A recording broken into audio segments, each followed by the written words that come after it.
exclude from the opinion which would say that by chalos and matzos, that a mafet tanner, that you could do half with one type because you need 10 chalos. So you might think you could do half matzos and half rikikin. So we're saying, Rabbi Yossi Bar Yehuda says no, because you see that there's v'chol written 3 times. In the latter 2 instances, is a pair that can't be swapped for one another. You obviously can't swap a machwas and a marcheshes to make it half-half. So too, you can't do the mafet tanor. But the long and short of it is, we still need this word. We're now saying that the word chol mincha belula bashemen is really where this whole brisa was coming from, the word chol, and not from the words that says mincha, that it's just from the words chol. But we say, wait a second, Rabbi Yossi Bar Yehuda uses that chol. So the Gemara answer is elahu mi vikol, the vichol, that we're saying as follows, that pasuk yud starts vichol with a vav, and that's what Rabbi Yossi Bar Yehuda learns his limud. So therefore, when the pasuk says v'chol mincha v'lulav Hashemen v'charevel l'chol bnei Aaron tia ish ka'achiv,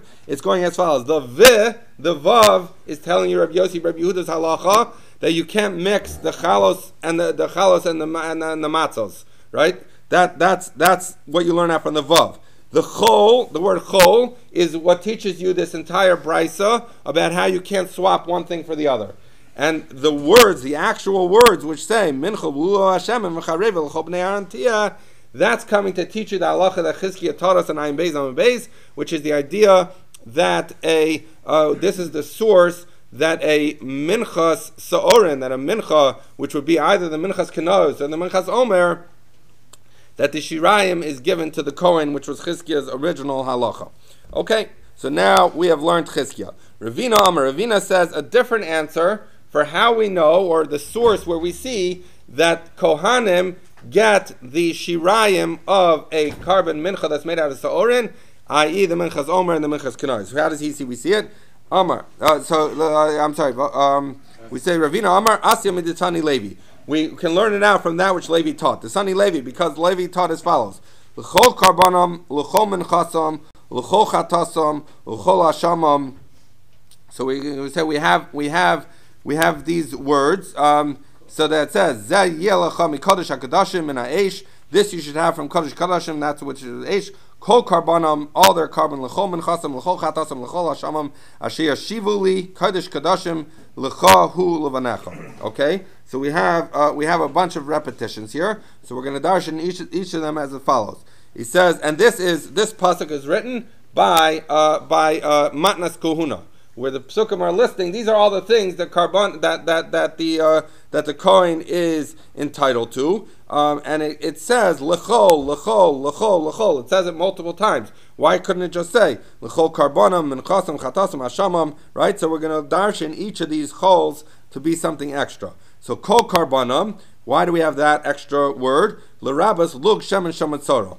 That to include in the matnas kohuna, the gifts that a kohen gets, is the leftover oil from the shemen of the metzora. So when the metzora is healed from his tzoras, we go through the whole process. They do the blood, and then they pour the oil in the palm of the kohen, and they sprinkle it, and they put it on his ear, and on his toe, and on his thumb, right? And then they pour it on. They smear it on his head. That's how we do the metzora. But then there's oil left over. What happens to the oil that didn't go into the palm of the kohen's hand? So we say that goes to the kohen as a matana. Why do I need that? Says the Gemara. I might have thought this should be to you from Kodesh Kodashim as a gift to the kuna mina eish from the fire. So I might say that what does that include? That includes only things that get burnt. But the leftover oil from the metzora never goes on the mizbeach. So I would think maybe that's not included in the manas kuna. So therefore it says l'chol karbanam, that comes to include kamash malon. It comes to tell us that even the lug shemesh metzora is included as a manas kuna. Next, l'chol minchasam. Why do I need that? Now this, by the way, is the purpose of bringing this brisa. Ravina is coming to answer how we know that leftovers of the kanayas, that's actually coming to say that the Kohen gets that gift, that he gets the leftovers. So that's the source why Ravina is bringing this, because that's what we're trying to demonstrate. But we're going to finish the brisa. Why did I need the pasuk to tell me that? Because I might have thought that it says that the karbanos get eaten by the one who brought about kapara. So it says, the pasuk says that, So he says, but the minchas omer is not coming. So in other words, when it says that the Kohen who brought kapara can eat it, so maybe it's only when the Kohen brings something that has kapara attached to it that he can eat that there's matnas kahuna. But maybe there would be no matnas kahuna when by the minchas omer, because the minchas omer is not coming for kapara. What's the minchas omer coming for? Is coming to say that you could eat the chadash grain. It's not coming for kapara. The idach nami, and in the case of the minchas kanayas, I would also tell you levarer kaasya. There's no kapara going on by a sota. Minchas Kanayas, it's just trying to figure out, was she unfaithful in the way that the pasuk talks about? So therefore, I might think it's not included in the matnas kuna kamash mulan, that it is included. Next, l'chol chatasam. Then when it says the extra words l'chol chatasam, l'rabas chatas ha'of. That's coming to tell you that even by a chatas ha'of, that the Kohen gets to eat it. Why would I think otherwise? Says the Gemara. I might have thought nevelahi. I might have thought because chatas ha'of, how does it get killed? We said before with malika. Malika is not proper shchita. So if this was not something that was brought in the Beis Hamikdash, it would be a nevela. So I might think that therefore the Kohen should not be able to eat the chatas ha'of because it was killed with malika. Says the Gemara. Says the Brisa. Says the Gemara. Kamash malan that you can because that's what it says. L'chol chatasa. Now l'chol ashamam. When it says for all their ashams, l'rabas asham nazir, asham mitzorah. This comes to include the asham nazir and the asham mitzorah. In this particular case, for the asham nazir, when does he bring a asham? Is when he becomes tameh and he has to start again. So it says these words l'chol ashamam is coming to include asham nazir and asham mitzorah. So the Gemara asks one second. Asham mitzorah behed yaksiv bey. But why do you need l'chol?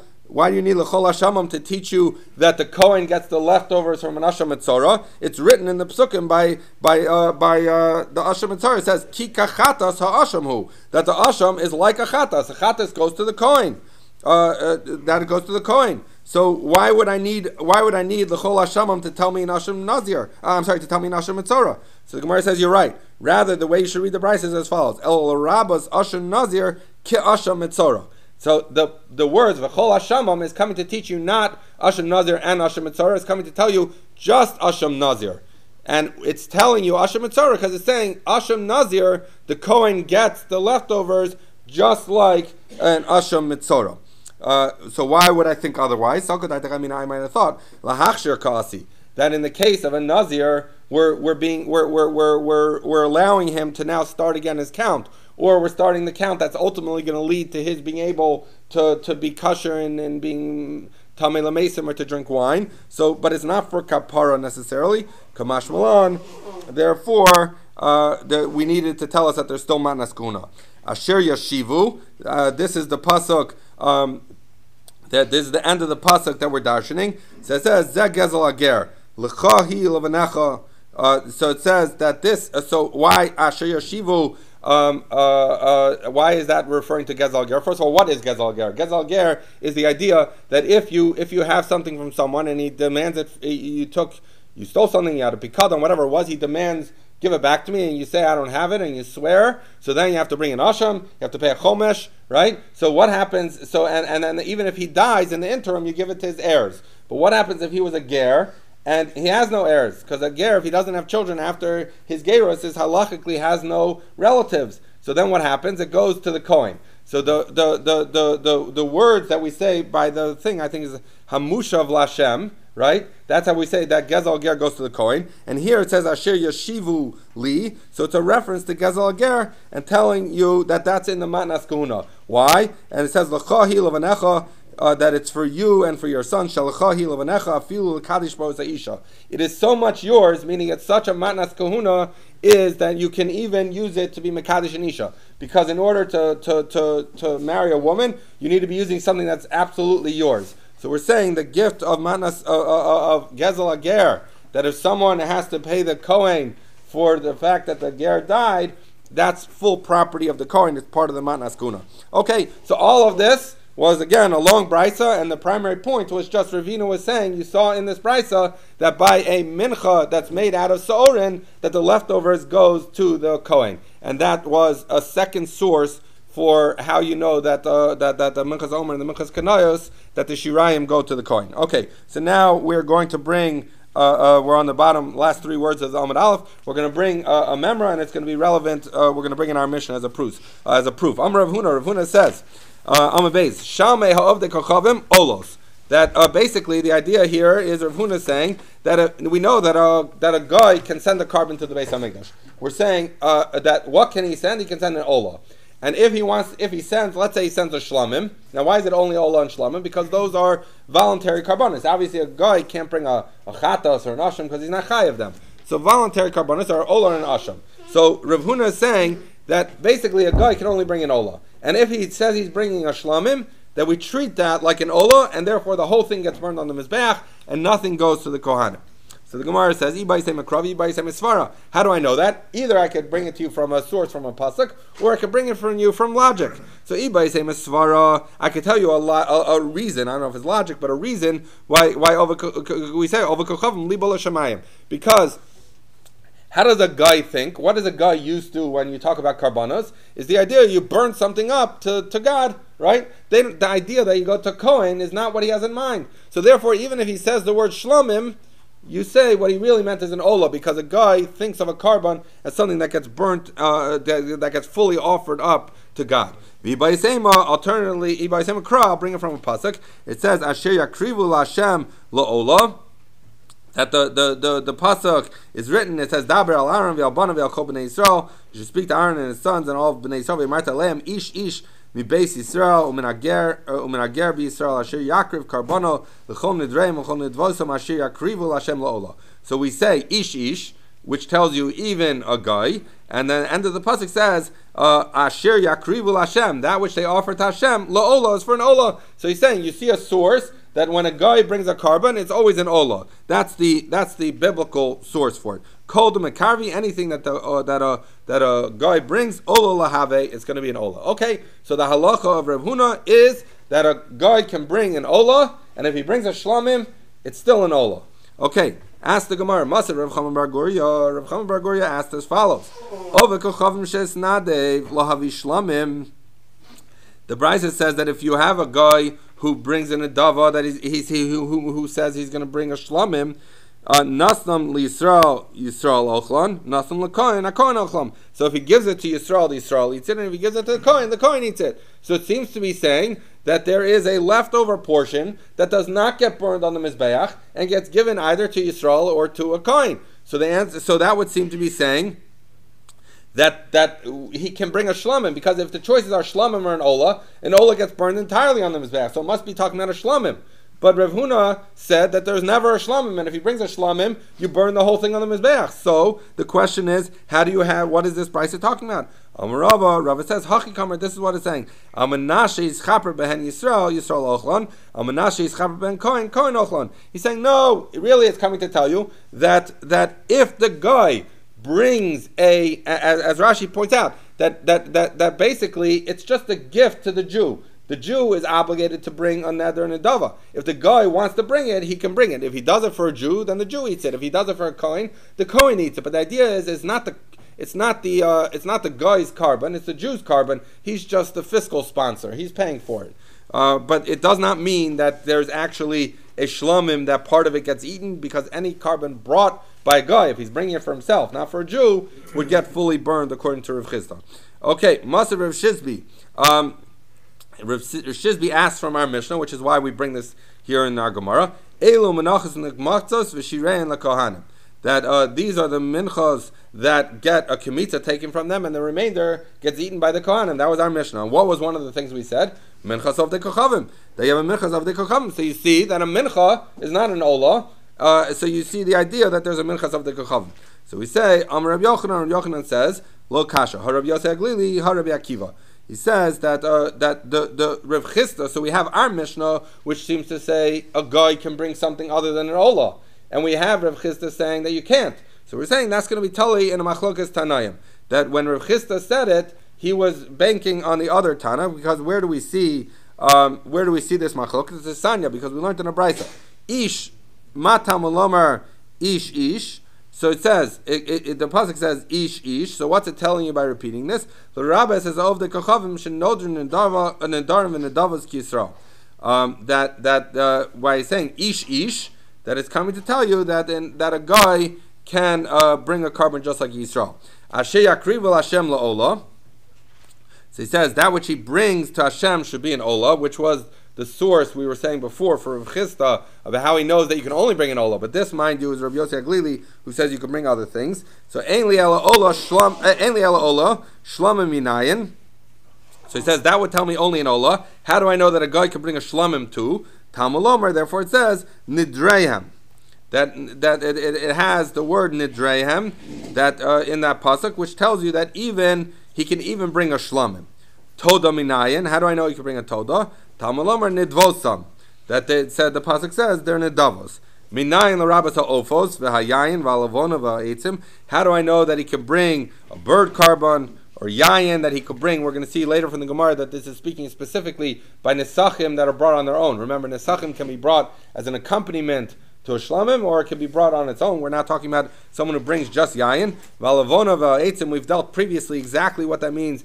The lavona, he brings that as an adava. Eitzim, whether that's talking about he brings a carbon of wood or wood for the carbonus, but whatever the point is, all of those things. How do I know a guy can bring it? Talmud Lomer nidreyam l'chol nidreyam nidvosam l'chol nidvosam. That it has the words l'chol for the extra comes to tell you that all these other things.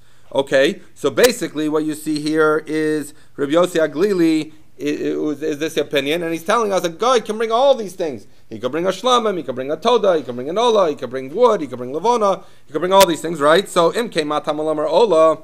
So then the question is, well then why did the pasuk have to say asher yakrivu Hashem la'ola? That which he brings to Hashem should be an ola. He's not limiting it to an ola. He's saying you can bring all these other things. So according to him, what's the point of that word ola? We say ola prat l'naziros. That it's coming to tell you that that comes to exclude a carbon nazirus. Why? Because a guy can't become a nazir, so therefore he can't bring a carbon nazir. And this time the carbon nazir is talking about the Rabbi Yossi Aglili is of the opinion a guy can bring all kinds of carbonas, not just an ola. Rabbi Akiva says, sorry, the pasuk says asher yakrivu l'Hashem la'ola ein li ala ola bilvad. So he says that I only have a source for ola alone, and that's the only thing you can bring. So therefore, how are we answering our question? We had Rav Chisda who said that the only thing a guy can bring is an ola, and then we brought our Mishnah, which seemed to say that you could have a minchas of the kochavim. So you see that there's other things. So it says the Gemara that Rav Chisda who says you can only bring an ola is going like Rabbi Akiva. And our Mishnah, which said you can bring even a mincha or other things, is going like Rabbi Yossi Aglili. So now the Gemara says, we're going to just get focused on something else. V'hai pratl naziros mehacha nafka mehasam nafka. So the Gemara is asking, hold on a second, you referenced Rabbi Yossi Aglili, that Rabbi Yossi Aglili said you could do all these things. So why did the pasuk say specifically ola? We said it was to exclude the carbon of naziros. So he says, but why do I need that pasuk to tell you that you exclude carbon of naziros? We learn it from somewhere else. Because the pasuk says, "Daber el bnei Yisrael v'yamart aleim ish ki yafli lindar neder nazir lahazir." So we say as follows: the pasuk says, "Speak to bnei Yisrael and say to them, each man that if he articulates to make a neder, lindar neder to make a neder nazir, lahazir that he's going to be a nazir that refrains from the things that a nazir is not allowed to do." So you see, the pasuk says bnei Yisrael. So therefore, it tells you Bnei Yisrael nodrim ve'ein of the kochavim nodrim. So that a guy can't be a nazir and he can't right. So therefore, we see it from that pasuk. So why did we need Rabbi Yossi Aglili to tell us from the pasuk that's written here in Vayikra Chav Beis that we were darshaning? So the Gemara says, "Ime hasam." If I only brought it from ish ki yafli lindar neder nazir lahazir bnei that is Bnei Yisrael nodrin. It says havan amina. I'm sorry, it's the other way around. He's saying if I only learned what Rabbi Yossi Aglili learned before, imei hasam hava amina carbon hu delo laisi. So that was written by a carbon. Avon nazirus chala alayu, but maybe the nazirus would be chal on him. Kamash malan. So therefore, I needed the second pasuk, the one that tells you that it's only Bnei Yisrael, not a guy. Now, mind you, the Rishonim discuss. But why not go the other direction? If you see that a guy can't become a nazir altogether from the second pasuk, then what do you need the first pasuk to say he doesn't bring a carbon? So ayin sham. Okay, says the Gemara, Kaman azla hadisnan. Like, who is this? That which we learned. We've actually encountered. We've encountered this a couple of weeks ago. Where we had the following Mishnah. Amar Reb Shimon, Shiva Dvarim Heskinu Bezdin V'zeh Echad Mehem. So the Gemara there, the Mishnah is there. We're talking. So it says there were 7 things that they made a takana. The particular thing that they were talking about there, when it says this is one of them, was talking about the fact that if you would find a carbon, an animal walking around in the environs of Yerushalayim, I think, or the base, I don't remember exactly, but the shlamim. A shlamim needs nesachim, right? So originally what they said is, okay, if you find this carbon, you got to bring it to the Beis HaMikdash, and you got to buy the nesachim. So then people, what did they do? They would find the animal and they'd say, forget it, I'm not doing this because then I have to buy the nesachim. So they would leave it alone. So Chazal saw that, so they said, you know what, we're going to allow you to use the money of the tzibor to get the nesachim so that people would actually bring these animals to the Beis HaMikdash. So we said this was one of them, but then it continues talking about the takanas. It says, Ova kochavim sheshalach olasam medinas hayam, that if you have a guy who sent his olah from abroad, v'shilach ima nesacheha, and he sent along the nesachim, Rashi points out it would be the money, not his actual nesachim, because it will be tameh, krevim mishalo, that then you use his nesachim, the money from his nesachim. The imlav, and if not, he didn't send along nesachim, then krevim mishal tzibor, then that's another one of the takanas. So the first takana was saying, if people find the animal, you pay for their nesachim. So too, if a guy sends his olah, that you're going to pay for his nesachim. So, so we say Leimer Reb Yossi Haglili v'lo Reb Akiva. So this seems to be saying like Reb Yossi Haglili, because you see that the guy can send along nesachim. So you see that it's not just an olah that a guy can send, but a guy can send nesachim too. So the Gemara says, "Afilu teimer Rabbi Akiva." I could tell you that it's even Rabbi Akiva. When it says olah, when Rabbi Akiva says that a guy can bring a olah, it means olah v'chol chaverta. That everything that comes along with an olah, he can bring also. So he can bring nesachim. So when the guy sent the nesachim, he wasn't sending standalone nesachim. That we wouldn't take from him. But when he sends nesachim that accompany his animal, then we would take it. So the Gemara says, all right, fine. Man tana lahadu tana rabbanon. What about this? The pasuk is written ezrach maybe nesachim. So this pasuk is written by, we learn it out that this is the pasuk we learn out that you can send nesachim on their own without accompanying a carbon. You could just send that you could just send nesachim, because the pasuk says Ezra bring nesachim. Maybe that even when he sends an olah, that it gets no nesachim. Talmud Omer kacha, so it should be done, which tells you that it's necessary. So that tells you that Oved Kochavim can't send standalone nesachim, but he absolutely can send nesachim. If he sends, we learned that before. If he sends, we use it, and if not, we bring it from the Beis HaMikdash because it needs nesachim. So money, who is this? Lo Rabbi Yossi Haglili, lo Rabbi Akiva. It's not like Rabbi Yossi Haglili or Rabbi Akiva. I Rabbi Yossi Haglili ha'amar afilu yayin nami. Because Rabbi Yossi Haglili said above in the Brisa, you could bring levona and eitzim and yayin, right? So yayin is standalone wine. So this is not like Rabbi Yossi Haglili because he holds you could bring even standalone nesachim a guy can bring.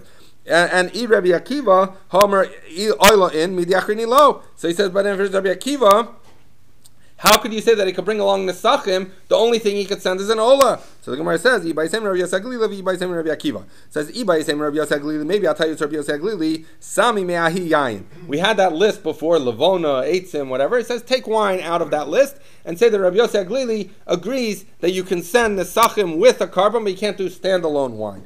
Ibai same Rabbi Akiva, or you could say that this brisa goes like Rabbi Akiva also. And when it says that you can send olah with the nesachim, Rabbi Akiva would agree, because olah v'chol chaverta, that when Rabbi Akiva says that a guy can send the olah, he means you can send the olah along with along with the nesachim that come with it. Okay, Reb Shimon our minchas chotei shel kohanim. So if you remember, Reb Shimon said that if you have a minchas chotei of a kohen, so remember the mincha of a kohen gets fully burned. But we go in 2 stages. We still do, according to Reb Shimon, we do kamitza, we burn the kometz, and then we burn the remainder. Okay, fine.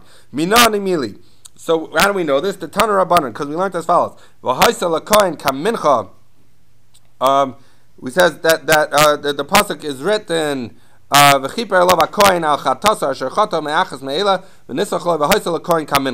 it should be to the kohen like a mincha, right? So we say that we say that we learn from there. This is the opinion of the Tanna Kama. We're not up to explaining yet Rabbi Shimon's view that the kohen who brings we're going to learn that it's talking about we learn that it's talking about a minchas chote, that a kohen who brings a minchas chote, he can do the avoda himself on his own carbon. So you're learning it that when it says it should be to the kohen like a mincha of his own that he's entitled to bring. So just like he can bring a voluntary mincha of his own, he can bring a minchas chote of his own. So he says maybe that's what it's telling you. So he says, but wait a second, that maybe it's coming to tell you that when it says that it should be that the minchas chote should be to a kohen like the mincha of a regular Jew, meaning that he could eat the shirayim. Maybe that that by a minchas chote that the kohen can eat the shirayim. So the Gemara asks, the Bryce asks, Umani mekayim v'chol minchas kohen kalil tia, but the pasuk says that any mincha of a kohen gets fully burnt. So how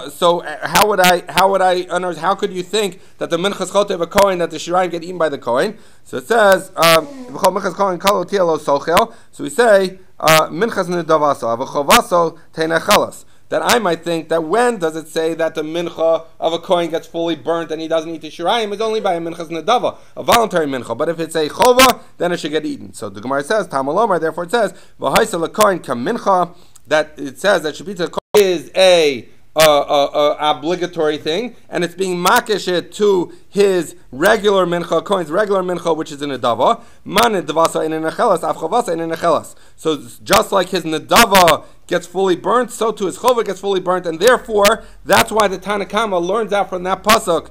Learns out from the pasuk to tell you that a kohen can bring his own mincha. He could do the avodah himself, because it can't be coming to tell you that you eat it, because this is like any other mincha that a kohen brings that gets fully burnt.